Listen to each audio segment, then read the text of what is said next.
اب میں نہیں سمجھتا کہ اس سے بڑی بات کوئی اور ہو سکتی ہے جس کی موجودگی میں آپ کا ایمان، اور بھائی یہ حدیث پاک عرض کر رہا ہوں، نکاح جب کوئی کر لے تو اس نے اپنا ایمان مکمل کر لیا۔ اس کا معنی یہ ہوا کہ آپ کا ایمان محفوظ ہے اس کی موجودگی میں، تو اس سے زیادہ بھی، یعنی ایمان سب سے قیمتی چیز ہے نا، تو اس کے محفوظ ہونے کی وجہ حضور نے نکاح بیان کر دی۔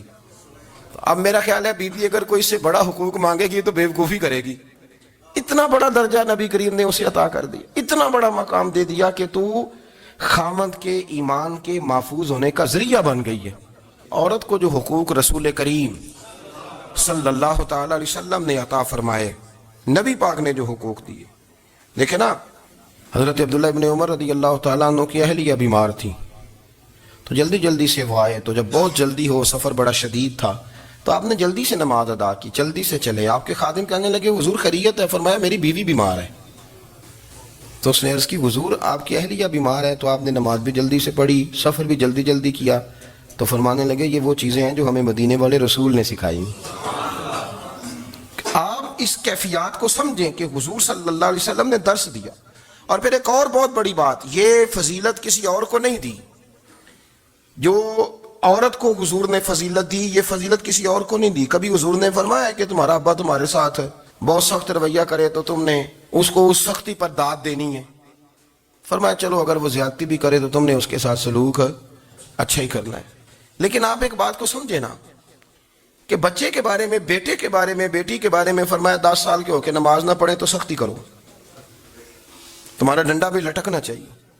بہت ساری جگہوں پہ بہت سارے لوگوں کے لیے سختی کا حکم دیا، لیکن عورت کے لیے حضور نے جو جملے کہے، اصل میں ہم سمجھتے ہیں کہ یہ ایک بات ہے، مشہور ہو گئی ہے روایت حدیث، تو بس اس کے پس منظر پر اور جملوں کے حسن پر شاید معاذ اللہ غور کرنے کی ضرورت نہیں۔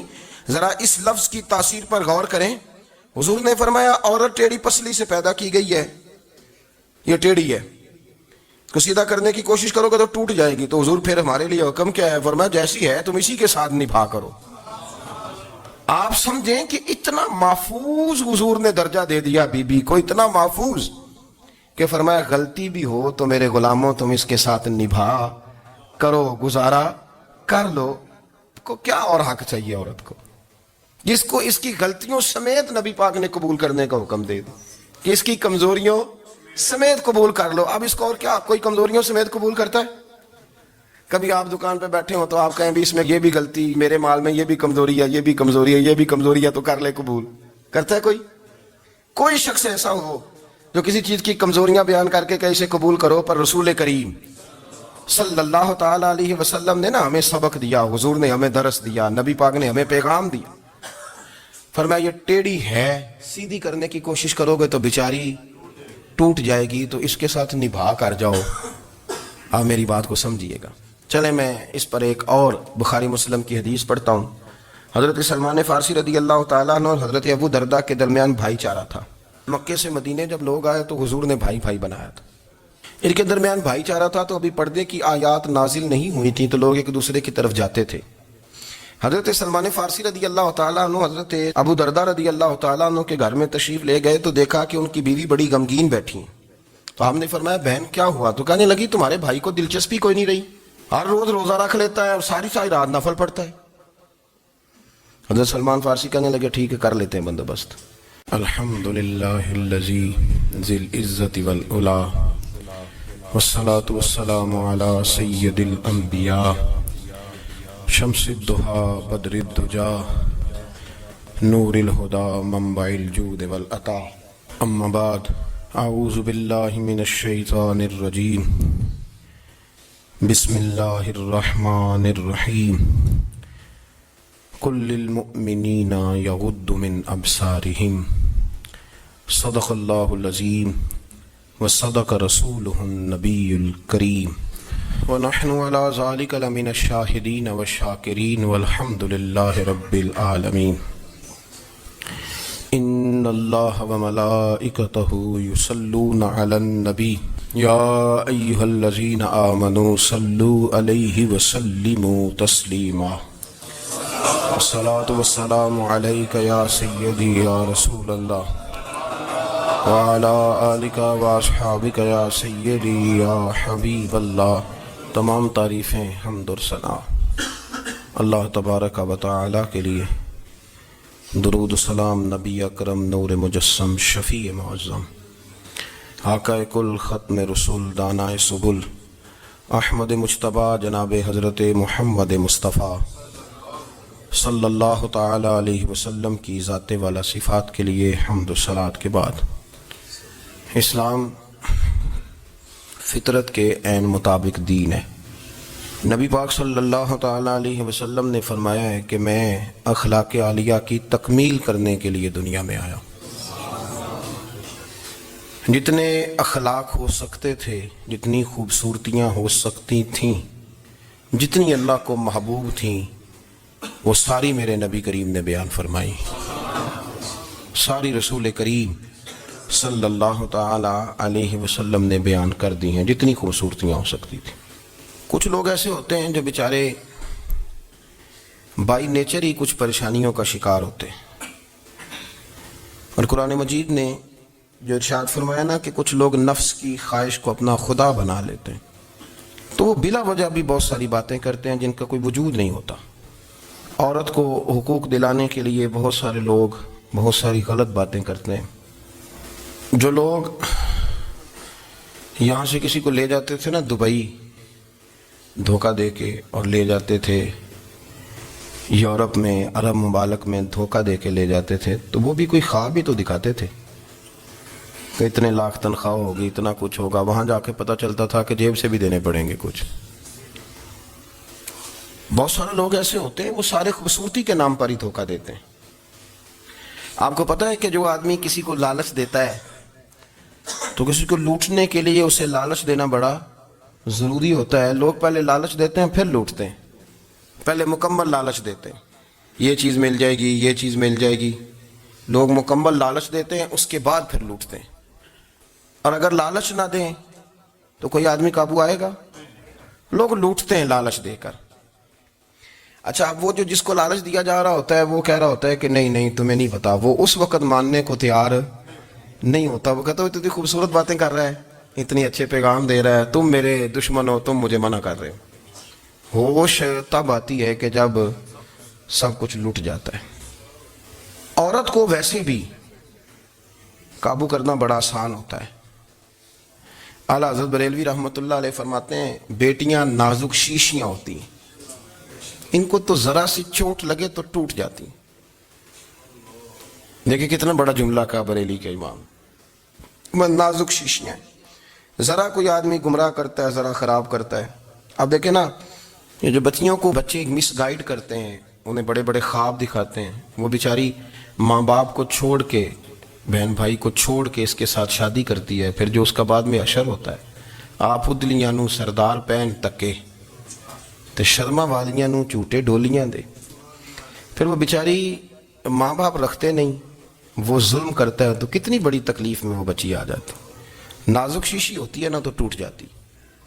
یہی حال اب جدید خواتین اور یہ جو کچھ اینکر پرسن ہیں، یہ اصل میں نا یہ آپ کو سیاست سکھاتے ہیں، لیکن یہ مادر پیدر آزاد لوگ ہیں، بالکل آزاد۔ یہ تو علماء شور نہ کریں، بات نہ کریں، گفتگو نہ کریں، مشائخ بات نہ کریں، اور یہ جو کچھ سنجیدہ اور دینی طبقہ ہے یہ کوئی شور نہ کرے، یہ تو روڈوں پہ ننگے ہو کے آ جائیں معاذ اللہ۔ خوفناک نظریہ رکھتے ہیں یہ لوگ۔ عورت کو کہتے ہیں تیرے حقوق ہم تجھے لے کے دیں گے، مثلاً وہ کون سا حق ہے جو تم نے لے کے دینا ہے؟ میرے نبی کریم صلی اللہ علیہ وسلم اس کو بیٹی بھی بنایا ہے، اس کو بہن بھی بنایا ہے، اس کو ماں بھی بنایا ہے، اسے بیوی کا عالی شان رتبہ بھی عطا فرمایا ہے۔ اور چونکہ بیٹی کا بھی حق بڑا بیان کیا جاتا ہے، بہن کا بھی، ماں کا بھی، اور بیوی کے معاملے میں لوگ سمجھتے ہیں کہ زیادہ بات نہیں کرنی چاہیے، شاید مسئلہ خراب ہو جائے۔ حالانکہ نبی پاک صلی اللہ تعالیٰ علیہ وسلم نے بیوی کے بارے میں پتہ کیا فرمایا؟ فرمایا جب تم نکاح کر لیتے ہو تو اپنا ایمان محفوظ کر لیتے ہو۔ اب میں اس کی شرح نہیں کرتا، آپ خود کر لیجئے گا کہ وہ ایک ایسی شخصیت ہوتی ہے کہ جس کی موجودگی میں آپ کا ایمان محفوظ ہے۔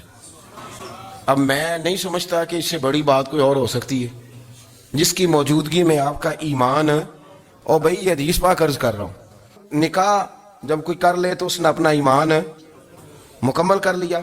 اس کا معنی یہ ہوا کہ آپ کا ایمان محفوظ ہے اس کی موجودگی میں، تو اس سے زیادہ بھی، یعنی ایمان سب سے قیمتی چیز ہے نا، تو اس کے محفوظ ہونے کی وجہ حضور نے نکاح بیان کر دی۔ اب میرا خیال ہے بی بی اگر کوئی اس سے بڑا حقوق مانگے گی تو بیوقوفی کرے گی. اتنا بڑا درجہ نبی کریم نے اسے عطا کر دیا, اتنا بڑا مقام دے دیا کہ تو خاوند کے ایمان کے محفوظ ہونے کا ذریعہ بن گئی ہے. عورت کو جو حقوق رسول کریم صلی اللہ تعالی علیہ وسلم نے عطا فرمائے, نبی پاک نے جو حقوق دیے. دیکھیں نا, حضرت عبداللہ ابن عمر رضی اللہ تعالیٰ عنہ کی اہلیہ بیمار تھی تو جلدی جلدی سے وہ آئے. تو جب بہت جلدی ہو, سفر بڑا شدید تھا, تو آپ نے جلدی سے نماز ادا کی, جلدی سے چلے. آپ کے خادم کہنے لگے حضور خیریت ہے؟ فرمایا میری بیوی بیمار ہے. تو اس نے عرض کی حضور آپ کی اہلیہ بیمار ہے. تو آپ نے نماز بھی جلدی سے پڑھی, سفر بھی جلدی جلدی کیا. تو فرمانے لگے یہ وہ چیزیں ہیں جو ہمیں مدینے والے رسول نے سکھائی. آپ اس کیفیات کو سمجھیں کہ حضور صلی اللہ علیہ وسلم نے درس دیا. اور پھر ایک اور بہت بڑی بات, یہ فضیلت کسی اور کو نہیں دی.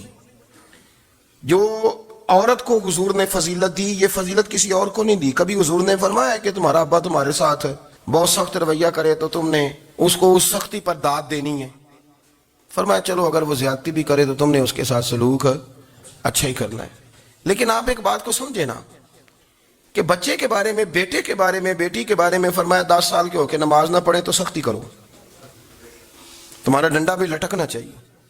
بہت ساری جگہوں پہ بہت سارے لوگوں کے لیے سختی کا حکم دیا, لیکن عورت کے لیے حضور نے جو جملے کہے, اصل میں ہم سمجھتے ہیں کہ یہ ایک بات ہے, مشہور ہو گئی ہے روایت حدیث, تو بس اس کے پس منظر پر اور جملوں کے حسن پر شاید معاذ اللہ غور کرنے کی ضرورت نہیں.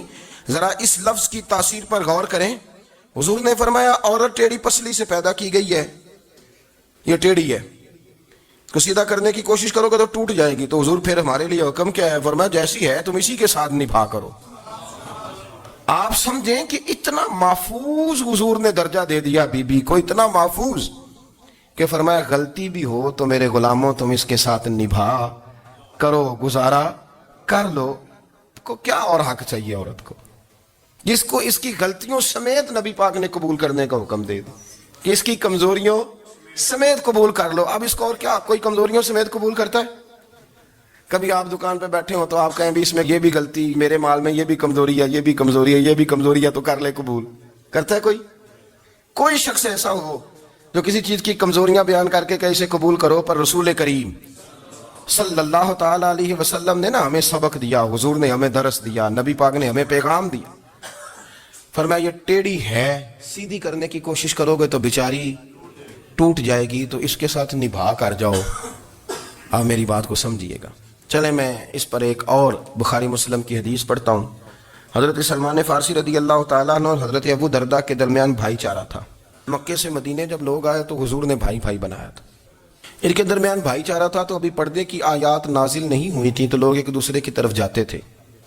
حضرت سلمان فارسی رضی اللہ تعالیٰ عنہ حضرت ابو دردہ رضی اللہ تعالیٰ عنہ کے گھر میں تشریف لے گئے تو دیکھا کہ ان کی بیوی بڑی غمگین بیٹھی ہیں.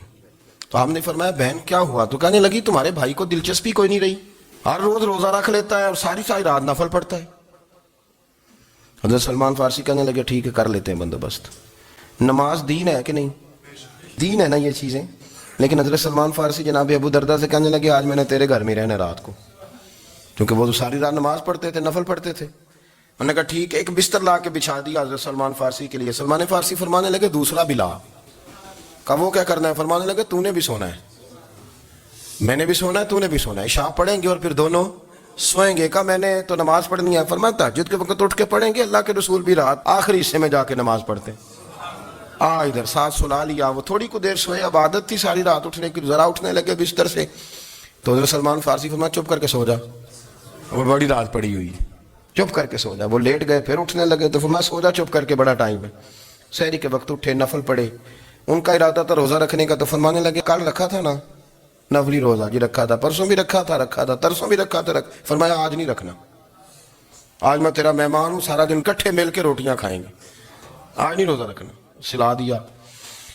اب حضرت ابو دردہ رضی اللہ تعالیٰ عنہ کہہ تو کچھ نہ سکے, پر کہنے لگے سلمان تم پتہ ہے تم کیا کر رہے ہو, نہ تم نے مجھے رات اٹھ کے زیادہ نفل پڑھنے دیے, سویرے روزہ نہیں رکھنے دیا. تو حضرت سلمان فارسی کہنے لگے کوئی لمبی بات تو نہیں نا, چلتے ہیں نا ابھی فجر میں مسجد نبی میں, تو نبی پاک کو بتاتے ہیں. سرکار دو عالم علیہ السلام کی خدمت میں تو اپنی بات کرنا, میں اپنی کروں گا, حضور نتیجے کا اعلان فرما دیں گے, بات طے ہو جائے گی.